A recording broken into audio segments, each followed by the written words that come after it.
Nipah വൈറസിനെ ഫലപ്രദമായി പ്രതിരോധിക്കാൻ ശേഷിയുള്ള സസ്യ തന്മാത്രകളെ തിരിച്ചറിഞ്ഞ് പാലക്കാട് IIT-യിലെ ഗവേഷകർ.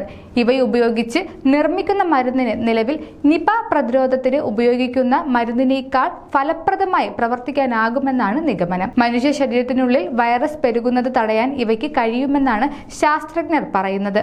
IIT biological science and engineering വിഭാഗത്തിലെ ഡോക്ടർ ഗിരിധരൻ ലോക്നാഥൻ, പ്രൊഫസർ ജഗദീഷ് ബയ്യാരി എന്നിവരാണ് പുതിയ കണ്ടുപിടുത്തത്തിന് പിന്നിൽ. ഇവരുടെ പഠനം അന്താരാഷ്ട്ര ജേണലായ FASEB-യിൽ പ്രസിദ്ധീകരിച്ചു. ആൻഡ്രോഗ്രെഫോളൈഡ്, സ്റ്റിഗ് മാസ്ട്രോൾ എന്നീ 2 സസ്യ തന്മാത്രകളെയാണ് ഇവരുടെ ഗവേഷണത്തിലൂടെ തിരിച്ചറിഞ്ഞത്. നിപ നിയന്ത്രണത്തിന് സുരക്ഷിതവും ഫലപ്രദവുമായ രീതിയിൽ ചിലവ് കുറഞ്ഞ ചികിത്സയ്ക്ക് ഇവ ഉപയോഗിക്കാനാകുമെന്നാണ് പ്രതീക്ഷയെന്ന് ഗവേഷകർ പറയുന്നു. ആരോഗ്യ വാർത്തകൾ ഇനി നിങ്ങളുടെ വിരൽത്തുമ്പിൽ. ഡോക്ടർ ലൈവ് ചാനൽ സബ്സ്ക്രൈബ് ചെയ്യൂ. The first 24/7 health news channel.